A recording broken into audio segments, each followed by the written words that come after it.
来，这件是国道1号路南瓦近园林的路段，发生着真严重的火烧车的意外。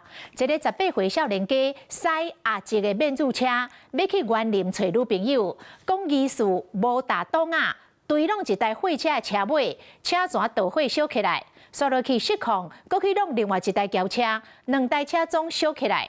这个18岁少年家当场烧死，另外一台车是一对翁仔某走有出来，坐伫个路边皮皮喘。乌色轿车驶伫咧挂车道，敢若无打档啊，直接弄到货车的车尾，互规台轿车熊熊导火烧起来。哎呦！看到民众惊一条，更加惊人是乌色轿车车身导火冲毁内车道，互驶伫咧后壁轿车嘛对咧挤落去。 后壁迄台车的乘客和驾驶去弄到惊到一直大声叽叽叫，2台车伫咧内车道规烧起来，去弄到的轿车翁仔某2人拢有走出来，坐伫咧路边行到两骹。那弄到货车的乌车驾驶是一位18岁的郭先生，导火时掉伫咧车内，当场就烧死。